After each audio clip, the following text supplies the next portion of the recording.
And we're back. Somebody's getting rich with these gas prices, and it's not drivers. Joining us with some thoughts on that is Jamie Court. He's the president of Consumer Watchdog, a nonpartisan advocacy group for American consumers. Mr. Court, thank you very much for joining us. An oil industry spokesperson was on with us a few minutes ago saying that it's the regulatory environment in California plus a lack of supply that is the reason for the high gas prices that we're experiencing right now. Is that your take on it? No, the regulatory environment hasn't changed in California. We're facing a $2.60 gap with average U.S. prices.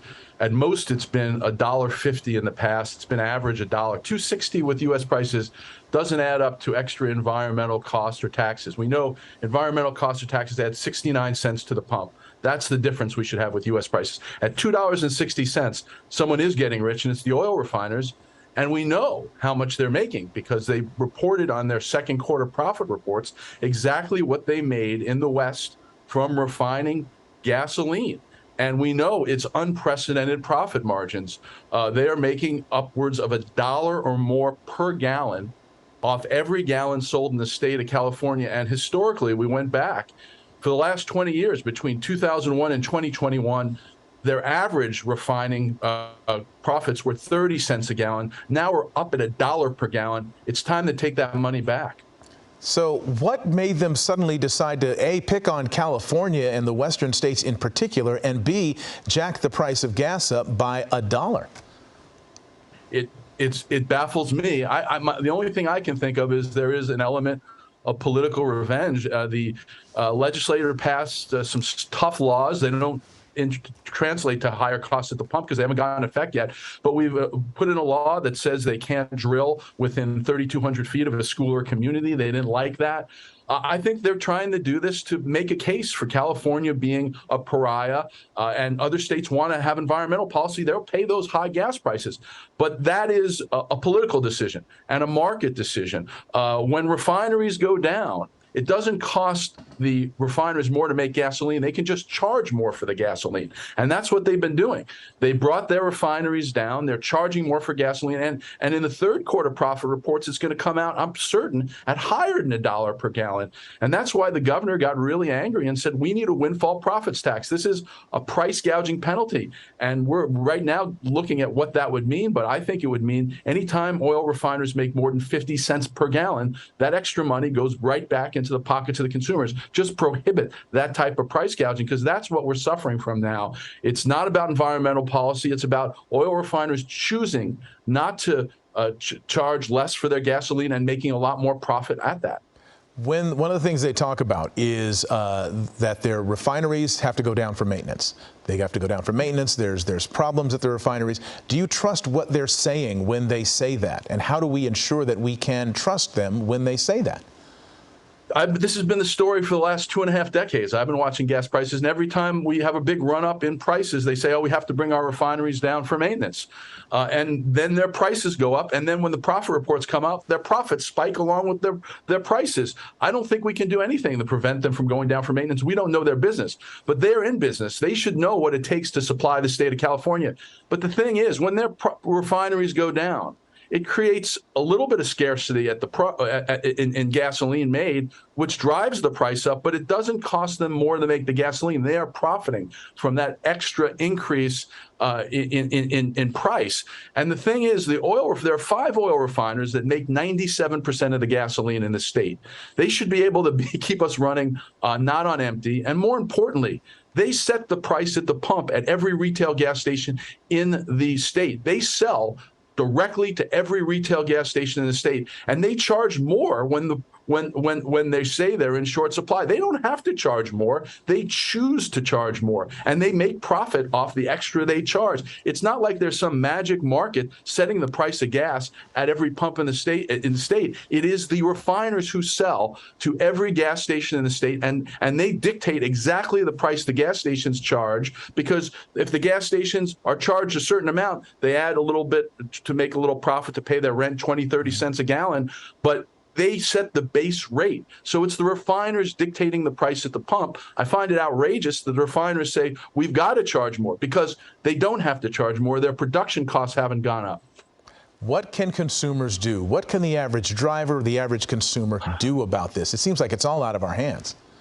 It is out of our hands until we go electric, until we electrify.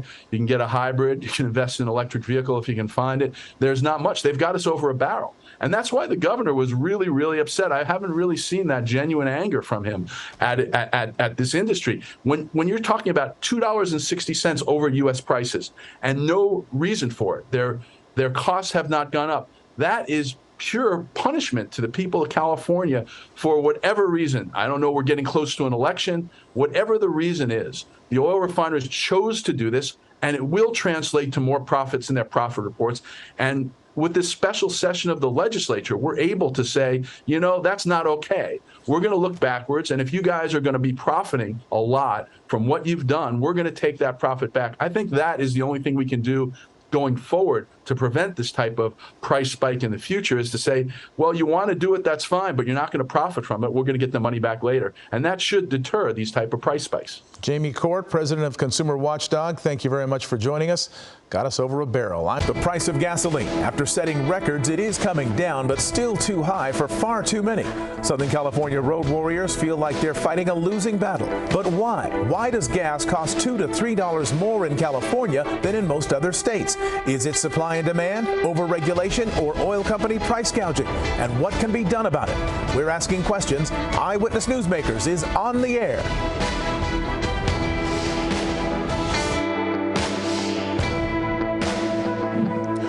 Good morning, I'm Mark Brown. If you're fed up with the high price of gas, and who isn't, and you're not satisfied with the answers you've been getting, and who is, we're here to ask what we hope are the right questions. Joining us first is Kara Green of the Western States Petroleum Association. Ms. Green, thank you very much for joining us.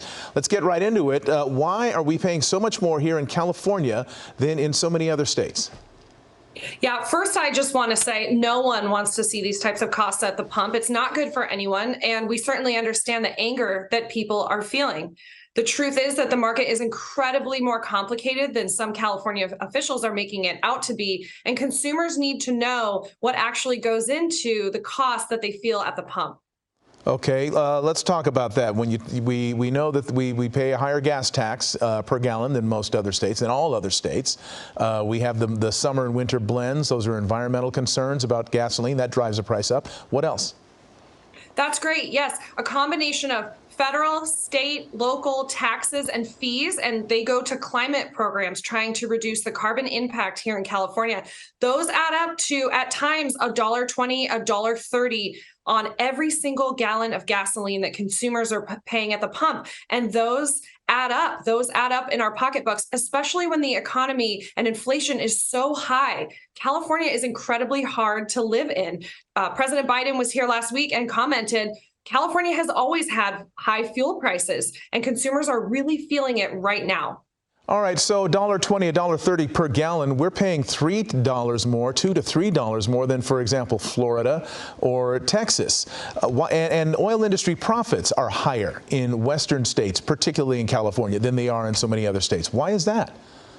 This is a case of classic supply and demand economics. And let me get into it. What we are seeing is the tremendous demand in California outpace the supply we have.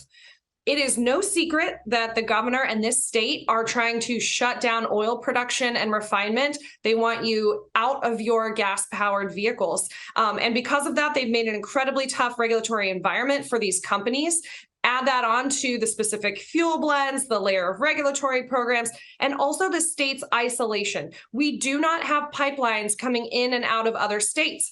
Everything that we do not produce in California has to come in on a tanker from sources overseas. It can take up to 30 days for these tankers to get here with either crude or refined product, and then it takes a while to get into the market to your neighborhood gas station. Okay, that to me explains why wholesale prices, for lack of a better term, are higher.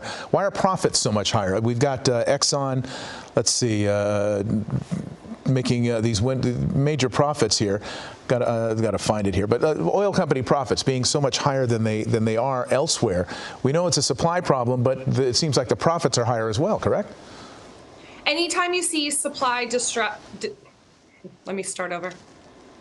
Go ahead. Anytime you see supply disruptions, that's an issue. Let's not forget The state policy in California is focused on eliminating refinery and production in the state. We have created inhospitable corporate policies for these companies to survive, and that makes increasing refining capacity or adding storage capacity virtually impossible during these tough times. How is it impossible? ExxonMobil, I found it. ExxonMobil's second quarter profits up 273%. Chevron's second quarter profits up 276% year over year. Seems like they're doing fine in this regulatory environment, and we're paying for it. Well, there's not enough fuel. There's not enough fuel. If you look at 30 years ago, California produced 70% of the oil it needed here in California from the Central Valley in LA, and it went straight to our refineries. We had dozens and dozens of refineries. We had a big market to meet the tremendous need of Californians. Smash cut to today, you now have just 30% comes from in-state and 70% overseas. And now each of these very few refineries we have in the Bay Area and LA are responsible for not just providing California, who is the third highest demand in the world behind China and the US in the whole, but they're also providing to a good amount of Arizona and Nevada. Okay, so one thing that's been proposed is that the oil refiners should store more gasoline. There should be more gasoline storage here in California to prevent these sort of market swings from affecting the price of gas here in Southern Cal or in California in general. What's the industry's response to that? I think that you would find the oil and gas industry to be incredibly amenable to working with regulators to open up, to have discussions, first of all, about what is the best solution to go forward, but about pipelines, movement of crude and refined product, about storage, talking about regulations that would benefit California consumers. We would be very open to having those conversations. All right. And you mentioned that California is moving away from gasoline. Of course, it's well documented the effort to get us all out of our gas-powered cars by 2035. And so is there any incentive for refiners to build more refineries and to increase oil supply, given that we're moving in the opposite direction? I don't see California's regulatory environment being very hospitable to companies expanding. What they are trying to do is continue to produce fuel in the cleanest, most cost-effective way. I do want to point out that 2 refineries in the Bay Area recently have switched over. They're not making regular gasoline and diesel anymore. They're now producing renewable diesel. So the oil and gas industry is moving with the times, and that does mean because of California's laws, there's going to be less available. When you have, what do we have, something like 11 refineries in California, depending on who you ask, whether they're online or not, somewhere between 11 and 15, correct? Texas has, I believe, twice that number, so there is that issue.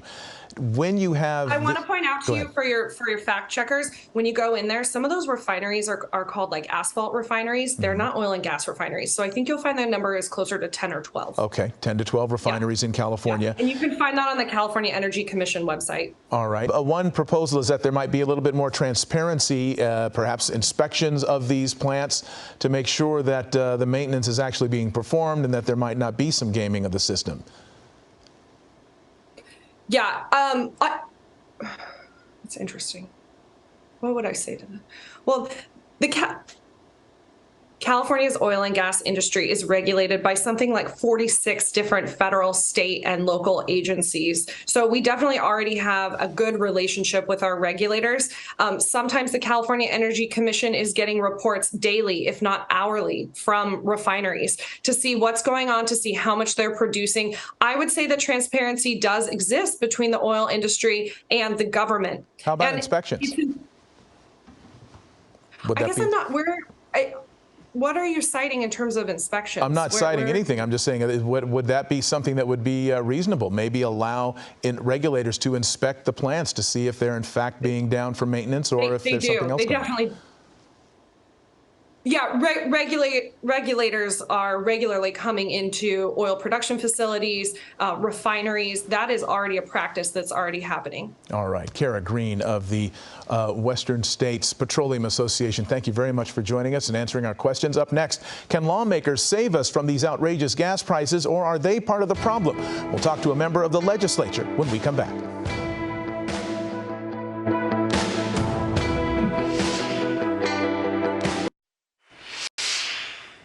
Welcome back. With prices surging, consumers can feel helpless and hopeless, looking to lawmakers for any kind of support. The California State Assembly has formed a committee to look into gas supply and pricing, and a member of that committee is Assemblymember Lori Davies, who represents part of Orange County. Assemblymember Davies, thank you very much. That committee hasn't been up for very long. They've been around since June. What have you learned so far? Why is California so susceptible to this problem? Well, I think there's a few issues that we're dealing with right now. Number one is we are a fuel state island, so we get our gas and our fuel internationally, or it has to be transferred through. We don't have any interstate coming this way, so it's very expensive. Not to mention right now, I think something we really need to have a conversation is about that we have 1,000 backlogged well permits sitting there on the desk of the Conservationist Fuel Resource Company. And this is one of the safest and cleanest sources of fuel. So we have it right there. The question is, why aren't we tapping into that instead of going internationally? When you say thousands of well permits, you mean people or companies are ready to drill in places, yes, and they're not being allowed to? Correct. And they've been sitting there for quite some time. All right. So I think we really need to take a look at that. All right. Are these in environmentally sensitive areas? Why are they not being allowed to drill? There's no reason for it right now. Again, they've been sitting there for some time. We've got the cleanest and safest standards here in California. And so I think we need to go back and actually, start getting the fuel from these wells. That'll make a big difference. Instead of the cost of going internationally, we're going into Saudi Arabia, we're going into Ecuador. We've got problems over there with suspected human rights issues, but also they've got some of the dirtiest standards as it is. So we're bringing that over here, which takes more time, and then there's more cost. Mm-hmm. California refiners made something like $26 billion in profits in the second quarter of this year. ExxonMobil, their profits are up 273% over year-over-year second quarter. Chevron up 276%. There is a proposal that the governor is promoting to tax the profits of these of the oil companies and the refiners that seem to have made a lot of money on these shortages. What's your position on that? Well, I think we have to look at actually the report that came out in 2019, which was a report from California Energy Consumers. And basically, it just said that the retail gas outlets where the money was coming, it wasn't coming from the refineries. So anytime we go ahead and put a tax on any company, it usually ends up going down to the consumer. And so that's going to be one more tax we have. And if that really was a concern, why didn't he do this? Why isn't he doing that now instead of waiting after the midterm elections? We really need to be able to help people out. We've been trying to get that 51 cents gas tax relief to the voters since January. And unfortunately, it was voted down 3 times not to even be voted on. That's something that the president, President Biden said, hey, states, let's do this. And a lot of states are doing it. We need to have instant relief. And if we did that gas tax right now, it could be done tomorrow. There'd be no administration fees and there would be no fraud. So I think that's something we need to go back at.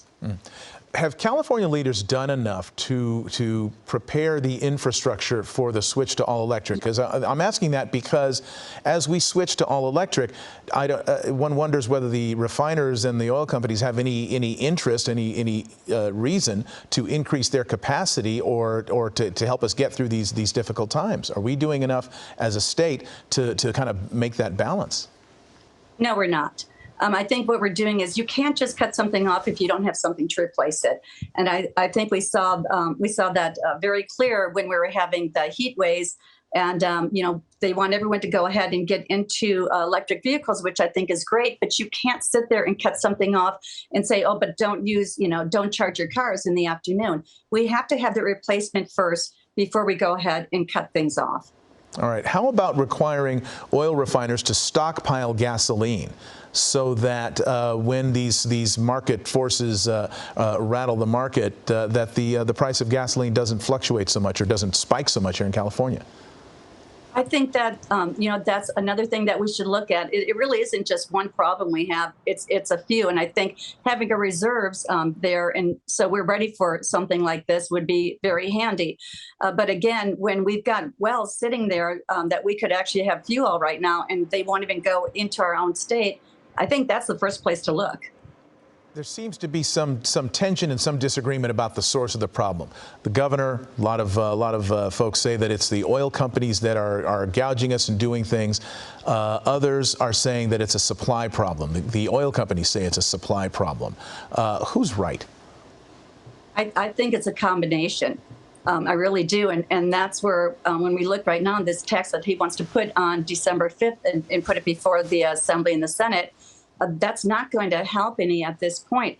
You're looking at some of the highest gas prices is also because of the cost at the gas station itself. The standards, the fees that they get hit for the underground gas storage, the 51 cents gas tax. So there's a lot of different taxes that are going into your fees that are raising it. And that's why we're $2 to $3 more than any other state. When this committee completes its work, do you expect to have a handle on the gas price problem here in California? I know that they want to get together again in December. I just really think that the answers are there. I really believe the solutions are there. It's just, do they have the stomach to do it? All right. Assemblymember Lori Davis, thank you very much for joining us. Up next, consumer watchdog Jamie Court, what he says is really behind the spike in gas prices and what consumers can do about it.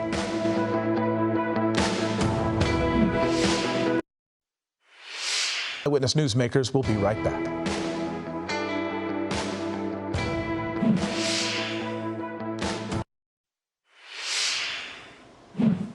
A final thought, we know you're fed up with paying this much at the pump. We all are. Your most powerful weapon arrived in the mail a few days ago. It's your ballot. Do your research and vote. Vote for people who will do something about this and hold them accountable. In the meantime, we'll keep asking the questions. Thank you for joining us this morning for Eyewitness Newsmakers. If you have comments or want to suggest a topic for us to tackle, we invite you to join the conversation on Facebook, Twitter, and Instagram at ABC7Mark. For all of us at Eyewitness News, I'm Mark Brown. Thanks for watching.